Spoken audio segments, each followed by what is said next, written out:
Go. Ah, You need to do your Japanese for today. we are now streaming. Streaming? We are now streaming to YouTube Live. My Storming. yes, we are storming. My ability to speak degenerates every week. Ladies and Oh, gentlemen, welcome to the Hopcast. As per usual, I am your host Adam Steele, and as it will be regular now, I am co-hosted by the very talented and capable Mr. Liam Wright. Say hello. oh, hello. I'm getting a lot of lag my end. Yes, yeah, I can Oh wait, see my that. sorry, no, yeah, I'm not moving. No, but I can see you moving on. That's weird. You're Hmm. definitely moving on Skype. Ah, technical issues. Am I waving? Gotta love a good technical issue.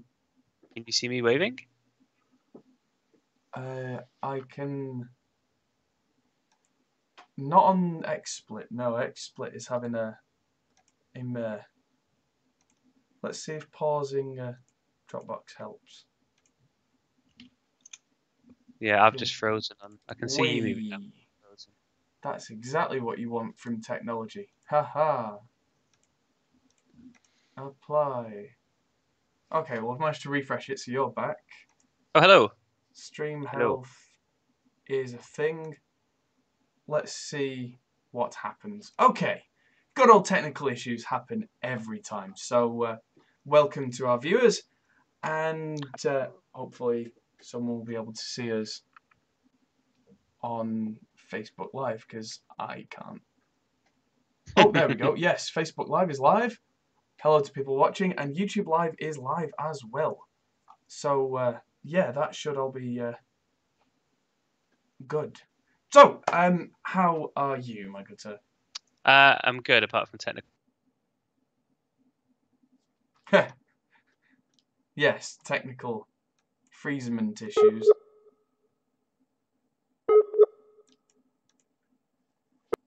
Oh, hello. Hello, am I back? Hello. That was weird. I didn't even see it stop broadcasting on some screens. Did it Bizarre. stop? I just yeah, I just disappeared from Skype. Okay. Interestingly for everybody at home, this didn't happen last time we did this as a Skype call when we did this with Chris. So this is just YouTube and XSplit and all this kind of stuff being technical and having a fit. Hopefully Fun that's times. all and it's going to work fine now. So, on So I'm nice and relaxed and chilled. How are you? How are you, sir? I'm good. I've spent most of the day trying to get the Hopcast ready, including redoing little things like where our names are. Now I can actually move those around and change them so that if I've got a different co-host, I can do different things. I've been thinking about composing a a new theme tune, like we said last week with the I uh, I Hopcast. I I I started composing something and then gave up when I realized I'm shit at that stuff. Yeah. But I did start this afternoon. I was like, you know what? I'm gonna make a little theme tune. I'm gonna go on freesound.org. I'm gonna download some sort of like uh retro gaming sort of sounds and put something together. And I started putting something together and I was like, this sounds crap. I'm gonna leave this to Adam. Fair enough. Well, I think I might end up actually using a song from an artist I've worked with before. There's a song called Mhm. "Swim" by Piston Funk Machine, which I really quite like, and I think would be quite a good intro. But I want to do kind of Sega style Hopcast, and then straight into the song for 10 seconds. So that unfortunately didn't come together quite in time for tonight's stream, but by next week that should be ready. Mhm. One of the things that's been holding me up today is a new arrival that came in the post, which is Ooh, this pretty. bad boy.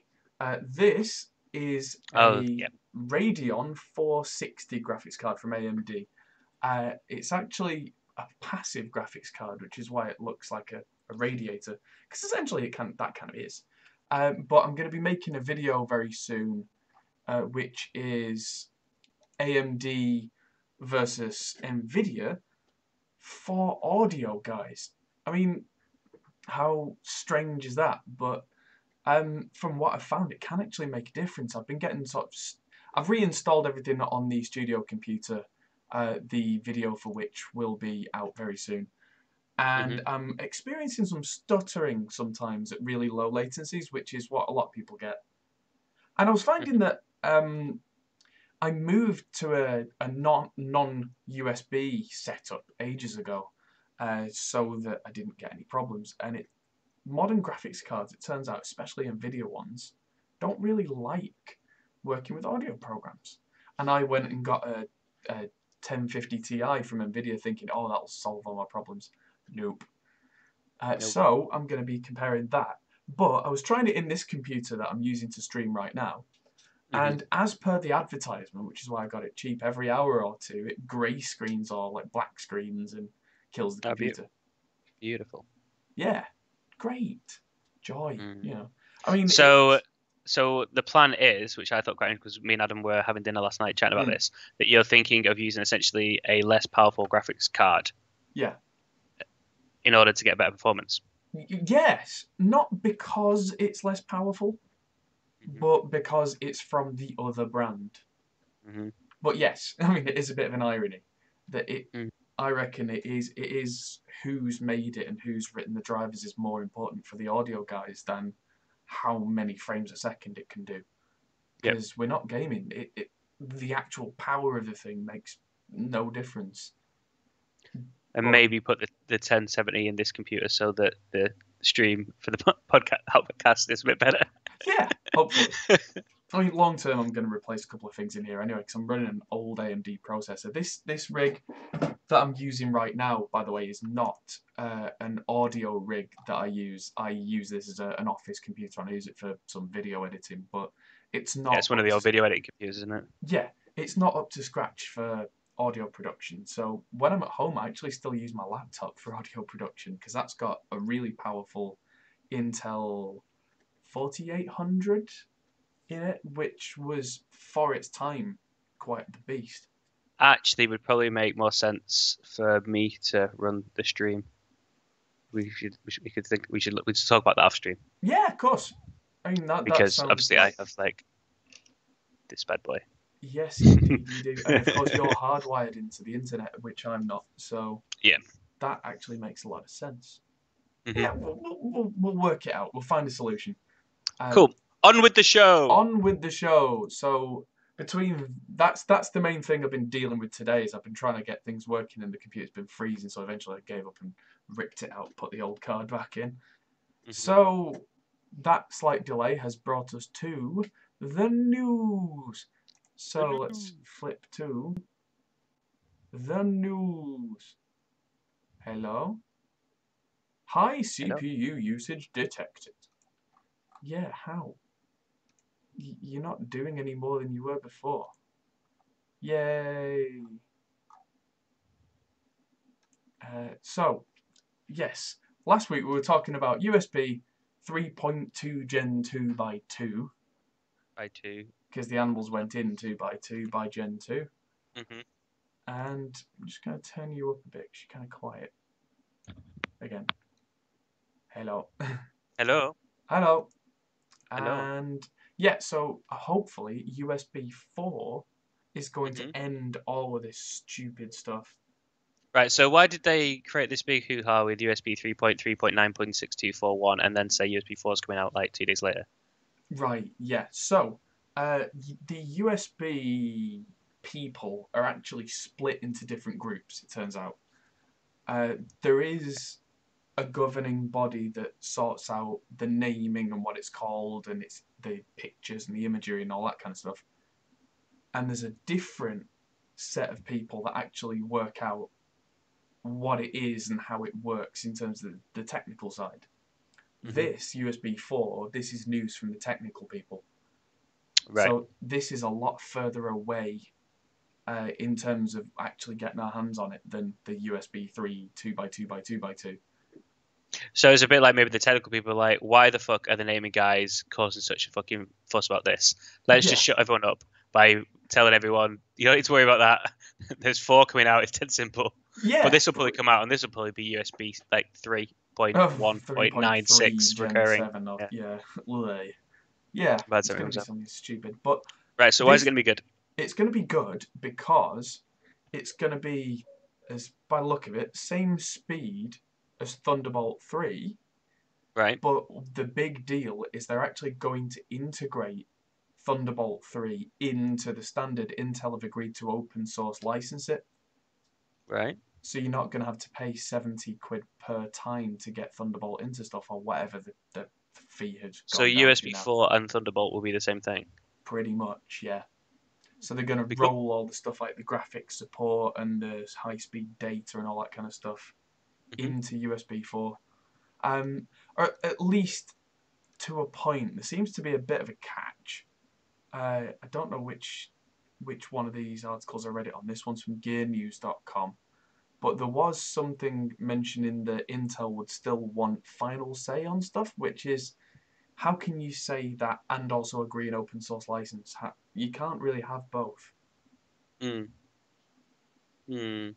What's the... Well, maybe you can if you say if part of the terms of agreements that it'll be open source is that they get final say just before it goes out. Because obviously, if they're licensing something they're currently making money per item on, kind of does make sense that they'd say, okay, we'll do this, but we just want final say before it finally goes live, so that you don't screw us in some way that we haven't thought of yet.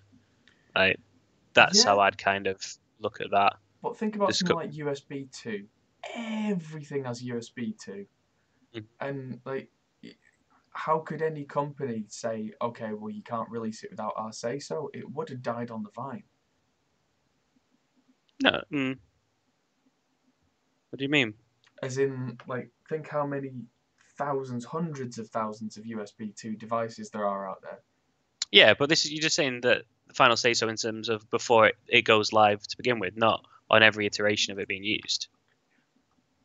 No, I think final say on each product being released. Oh right, okay, yeah, that's just stupid. That is typical Intel. Yeah. Which is the entire reason why years ago AMD decided to go make their own things.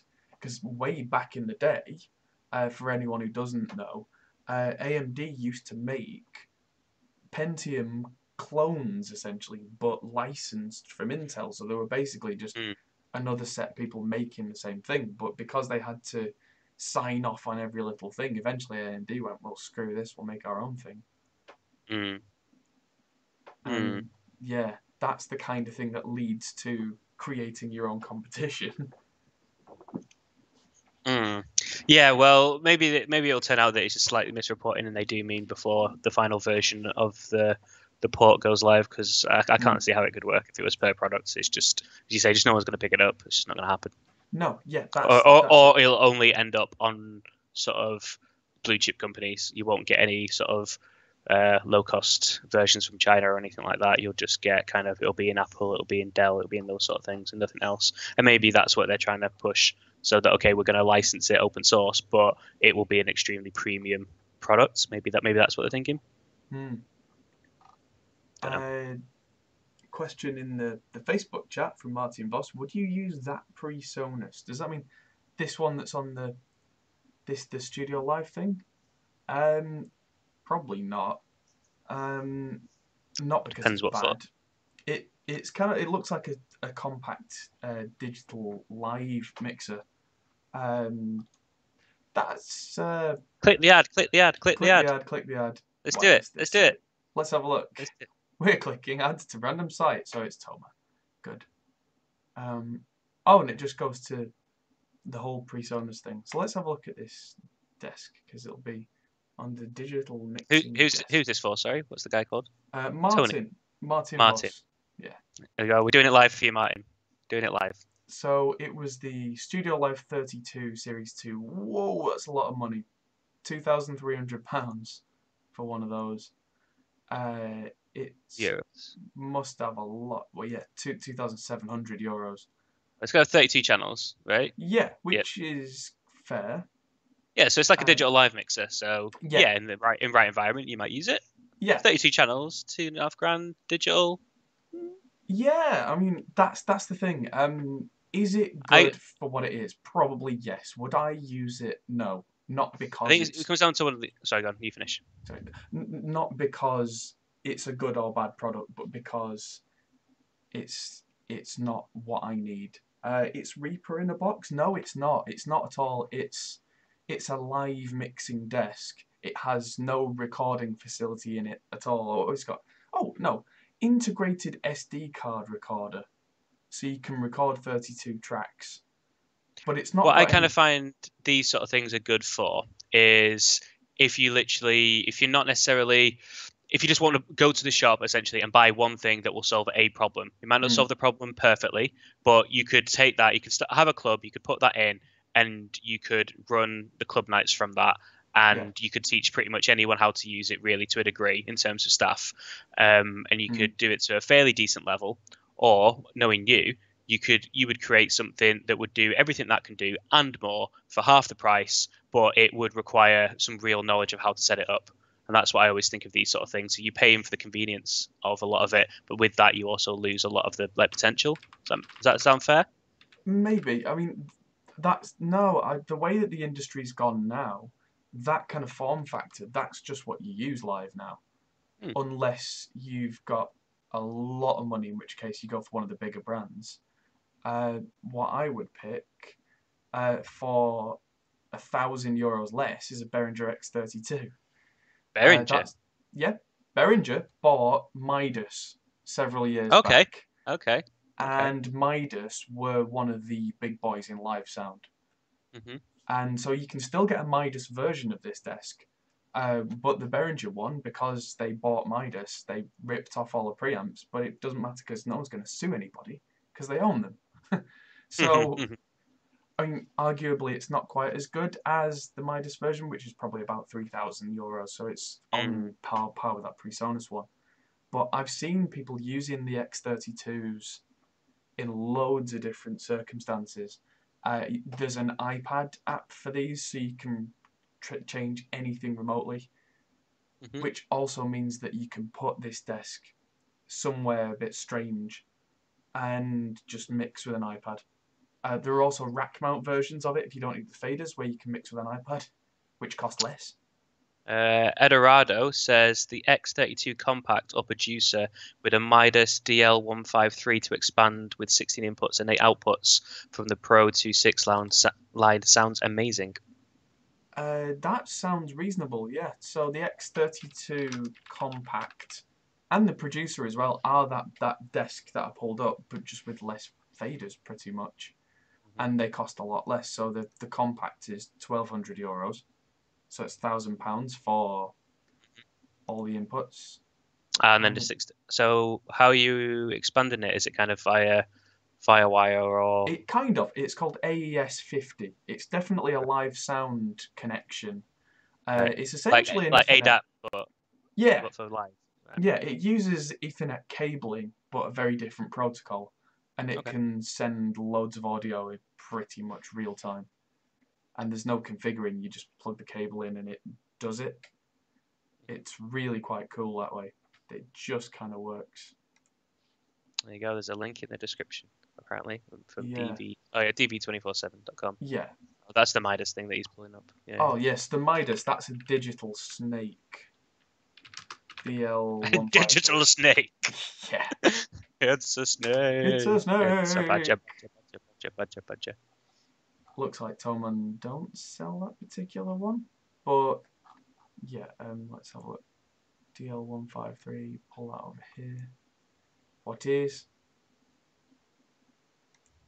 That's not one I've seen before myself, but oh yes, yes. So it is pretty much analogous to the. There's a Behringer version of this as well, where if you need more channels, yeah, you just hook an Ethernet cable up between this and that desk, and suddenly it's just got more channels, Mm-hmm. and it's all kind of magical. And maybe one day it will be done with USB 4 back on Maybe, point. yeah, yeah. Well, that's another discussion that live sound is really heading towards audio over IP, so Ethernet Hmm. based everything, and it's getting really quite clever. Um, Even all the studios at Huddersfield University, they've moved on to Ethernet based audio over Okay. IP. And they've got all these massive Audient mixing desks, like 40 channel or whatever. but all the audio goes to these converters that are by Motu that turn the audio into basically an Ethernet stream, so you can take that audio into any of the other control rooms, any of Hmm. the other offices on campus. You Hmm. can record in real time from wherever to wherever. But Very the cool. really clever thing is it doesn't then take over those channels. You can get a copy of anything going live with no penalty. Very cool. Yeah, Eduardo very says the input box on the Midas. The Midas DL153 is the input box from the Pro 2 or Pro 6 desks, like the big right. ones. Yeah, yeah, So you're yeah. So basically a getting lot. the heart of a big desk Yes. without the. That's cool. It's very Yeah, cool. and a lot of the bigger productions now. I mean, you don't want all your preamps and stuff to be back where your mixing guy is, because that's Hmm. just silly. Sending cables that are as thick as your arm right the way across an arena with all the audio in it. Mm. Why would you bother if you can have all those preamps just next to the musicians and then just send one Ethernet cable Hmm. and then just control it? Yep. It's absolutely, it makes no sense. I mean, you must have lifted one of those big thick analog multi-core cables. How Oh much they yeah. weigh, and the Yeah. live sound ones are twice as thick and twice as heavy. And I think the longest one we ever had of those was 30 meters, and it was a struggle for a man to lift it. Mm. And live sound, you're talking 100 meters plus. Yeah. So switch that out for something that a guy can pick up with one hand. Hmm. Yeah. Suddenly, your touring rig isn't ridiculous. Yeah. Yeah, Sounds legit. Sounds absolutely. legit. Or if you run two of those tiny little cables, if one of them breaks or snaps or whatever, the show doesn't stop. Yeah. Yeah. Just replace the Ethernet. Yes. So let's move on to the next news article of the day, which is a rather sad article that Keith from the Prodigy has passed away aged 49. And Indeed. he is someone that we've not really spoken publicly because we were kind of asked not to, but we met him a few years back, and he was a really, really nice guy. Oh yeah, I forgot about that because it wasn't actually. He was in the credits though, wasn't he? I do I think think. we dropped to mention him, but So there was no big deal made of it. yeah, we were shooting a film out in Spain for a motorbike DVD, an instructional DVD, with Simon Crafer, who was he's an ex-MotoGP world champion, and anyone who knows Keith knows of Keith Flint in his sort of later days after sort of rising success with the Prodigy, he actually was really into motorbike racing and had his own motorbike racing team, and he was out there with Simon learning how to ride, and he was actually in our instructional DVD, and we were out there with him for a couple of weeks, weren't we? Yeah. So. And yeah, so the funny thing was, and I put this on my Facebook, but the guys watching the broadcast won't have seen this, that while we were out there, I mean, he's got this reputation as a wild man. I mean, you can see from this photo, that's what everyone sees. But in Mm. real life, he wasn't that, and wasn't for a long time. I mean, he was at one point, and he was quite open about that. But Yeah. he'd got clean, and he'd mellowed out tremendously, hadn't he? And Mm. he was a very humble, very quiet. Yeah, his favorite things to do, obviously motorbikes was a big adrenaline junkie type thing. But then wasn't there tractors was something that he was really passionate about. He would Yeah, he had talk a to us John one night. Deere, I think. Yeah, one night during because basically most of the time we spoke to him was just over dinner each night because we all ate in the same place and because obviously it was a crew shoot and he was just talking about tractors most evenings and giving you the like in all honesty the most boring conversations and you're thinking you're Keith from Prodigy, like I've seen you like go crazy on stage and you're most interested about tractors. It was fascinating. He was a really really interesting guy in a really bizarre way. Yeah. Yeah. And yeah, my little Keith story is that while we were out on this shoot, it was so hot. I was filming a lot. I was camera guy, and I put loads of sun cream on at first thing in the morning. But by 6 o'clock at night, I had seriously badly burnt legs. Been up in a crane, hadn't you? You've been shooting up in Yeah, a I was crane. up. Yeah, that's right. I was up on a crane in cloudless sun in 40-degree heat. So yeah, that evening I was really badly burnt to the point where they were trying to get me to go to an ambulance, and the next day I actually did.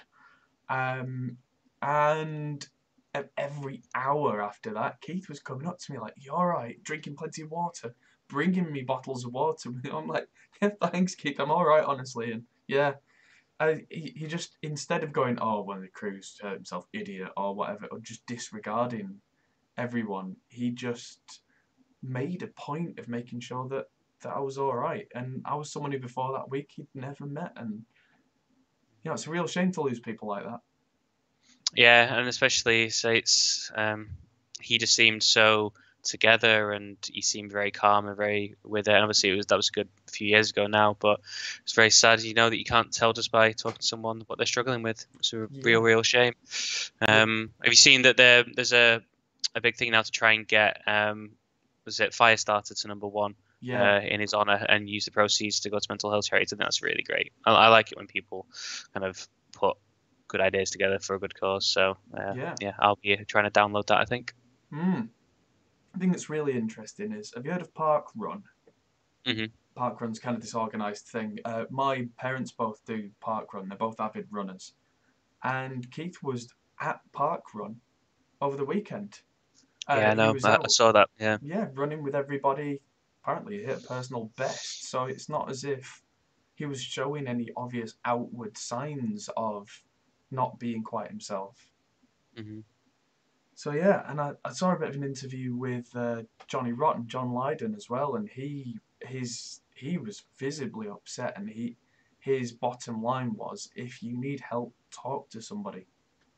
Yeah. Because just anybody as well doesn't. Yeah. Yeah. Sometimes just getting it off your chest is what you need. So yeah. Very sad news. Thoughts to all his family and anyone else that knew him. I say we only knew him like very, very briefly, but yeah, very sad. Yeah. Okay, so let's segue terribly into our next news. We're not going to have like an obituary every week, are we? Because this is getting pretty depressing. Oh, I hope not. Yeah, it's been too common recently. So yeah, hopefully we'll have a bit of a period now where everybody's fine. Are we going to do a mixing corner, because we've got a question about PCI Express, so we're going to do that later. Yes, indeed. Yeah.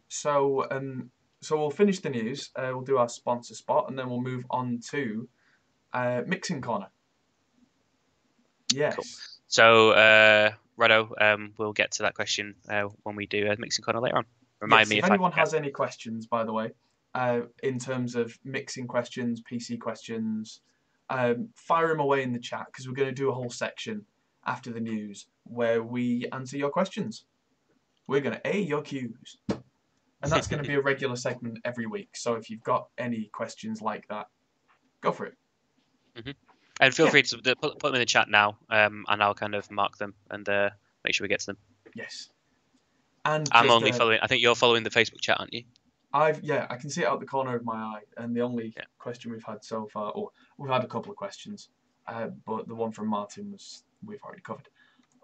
If you are one of our patrons on Patreon, then any questions you have, as we get to be a bigger podcast and we start to grow and start to get inundated, your questions will be brought up to the top. And we'll answer your questions first as a bit of a little thank you for helping us out. So if you consider supporting us on Patreon, then that's always appreciated. Yeah, and if you do want to butt in halfway until we're at the stage where we're inundated with questions, if you are a patron subscriber, we will stop the podcast and actually answer it there and then. So yeah, if you really want something answering now, then go subscribe on Patreon, come back and tell us you subscribed, and we'll answer it straight away. There you go. Funnily enough, the question we answered earlier from Eduardo Allison, he is one of our patrons, which is why I saw that and made a point of saying something. So thank you, Eduardo, for your support, as always. Yes, see, I knew that. That's why I did it. Not just a hat rack, my friend. But you are sometimes a hat rack. I'm mostly a hat rack. Mostly. So let's, for the fourth time, try and talk about this article. Scaleway, who I've not actually heard of before, have released cloud GPU stuff for €1 an hour, which is not necessarily audio related, but if you're doing video production or this kind of thing, this could be quite interesting. The NVIDIA Tesla graphics cards are some seriously beastie Hmm. graphics card processing. And these Yeah. guys are doing, what I would imagine are virtual machines, yeah, render S instances. So it's like Amazon cloud rendering, that kind of thing, Hmm. with these absolute monsters. Oh, geez. So it's got NVMe storage, 45 gigabytes of RAM. The Tesla P100's got 16 gigabytes of video memory. And you have the entire thing, including 10 cores of one of the new Intel Xeon Golds, which are the latest version, for €1 an hour. And depending on what you're doing, if you need to like render some video, if you've got a really fast internet connection but you don't have a really powerful machine, you Hmm. could get your stuff, your project, onto that virtual machine and probably have it rendered in a lot less time than if you tried to do it on your machine that you have. It might be something that I keep in mind if we do any like hardcore. I don't know, like if we do an intro for this that's in Blender or something like that, where it's quite Mm. render intensive, rather than leaving a computer on for 48 hours doing a render, which would probably cost more in my electric bill. We used to render farm the office, didn't we? Because you could Yeah, do that. Was After Effects when we were basically chaining the we different did a bit computers with in the After office. Effects. We also did Yeah. some with an instance of what's it called? Cinema 4D. Hmm. Oh Cinema yeah, that's 4, what we did. yeah, Yeah, that Cinema was that. 4D, because you could do frame by frame. Yeah, I was farm rendering across the entire office, and it got really quite warm in that office doing that. But you're But saying basically you could do that with this. yeah, you could do that way. Yeah, We'd you have to, upload it, but and then yeah, but then you've got to upload all the assets beforehand. yeah, depending on how long you think it's going to take, how big your assets Yeah, are, that yeah. kind of thing. Like especially with something like Blender or Cinema 4D, where there isn't actually that much file size in Mm. terms of your initial assets. It's all just raw computing power. Mhm. This could be a really good option for people. Yeah. I mean, it's largely useless for audio guys because most of the cost of this is the graphics side, but the concept is still there. I mean, if you need to batch render something crazy, I don't know, cloud computing might still be a thing for you. And actually, thinking about it, if you're doing a crazy mix, I wouldn't mind betting that at some point in the future there'll be like an audio version of this. I mean, you couldn't record to it because the latency would be untenable. Mm. But Well, mixing, what would an audio version look like though? So that's just pure CPU power. yeah. So maybe 32 gig of RAM, 200 gig of NVMe storage, Okay, you could do 10. that with AWS right now, couldn't you? Yeah, probably Just with the could. Elastic AWS, you could just put the project online and then just scale one up, then render it and scale it back down again. Possibly. If yeah, I mean that's There you go. de- So video for you. oh yes, that's worth thinking about. Especially doing something like putting voice meter on there, voice meter banana, and using that as the ACO driver, because that's something I've had a lot of success with recently. If I'm mixing and I don't want necessarily to drag a big interface around, I used to use ACO for all as my ACO driver, Mhm. which made it so you could use any computer to do your mixing with, because ACO is kind of the core audio on PC, whereas actual core audio is the Mac basis for audio, which is actually quite good for what it is. On PC, there is no good equivalent. But yeah, voice meter banana, you tell Reaper or Pro Tools or whatever to use an ACO driver that is actually just voice meter, and the two talk to each other, and it goes. And being the absolute guru of sound that you are, Adam, how did you find out about this voice meetup and Ardent program? Shameless plug. Yes, Liam told me about this. I knew And something. I'm happy that I knew something. That's all it is. Yeah, I mean, Interesting though, just in terms of like tech, that comes from. So that's the program that like a load of like gaming streamers use. So that's where I found out about it, for streaming games. So it's interesting how things can be developed and then used across. And I was telling you about it for streaming, and you looked it up and you thought, oh, it'll be rubbish, and then hmm. you understood it better than I did. But you used Well, it, but there yeah. are a lot of things that it does that nobody's talking about, which as I was poking through it, I was going, hang on, wait, what? You can just do this?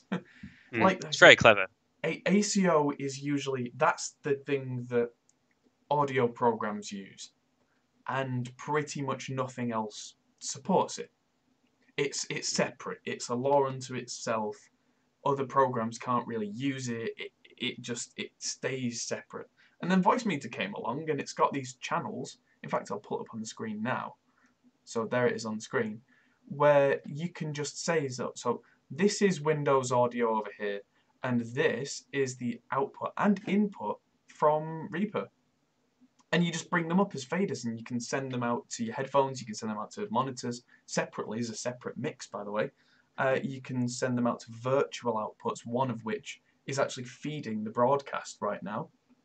And you can separate mixes out, so I can have it in such a way that, for instance, I'm sending this microphone out to Skype so Liam can hear me, but I'm not sending his own voice back to him, because you don't want a horrible feedback loop that screams, and I've had that before, and it's really quite painful. Yeah, you don't want that. Yeah, it's But very cool. It basically allows you to create kind of channels within your computer that don't, virtual channels that don't exist, which is just, I think, awesome.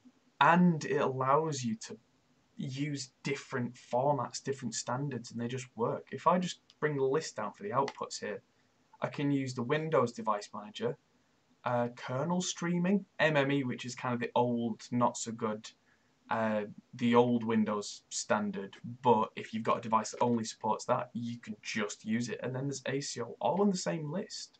And you can use them all at the same time, and that's unheard of. Mm. Yeah. Very And then clever little piece of kit. there's a new one called Voice Meter Potato. I don't know if you've heard about this one. I've not heard of potato. I'm all about the banana. So Potato's the new one that just stretches right across your screen. It's got so many inputs and outputs. It's bananas. No, it's potatoes. I'll set them up. You knock them down. I need a referral code. Yeah.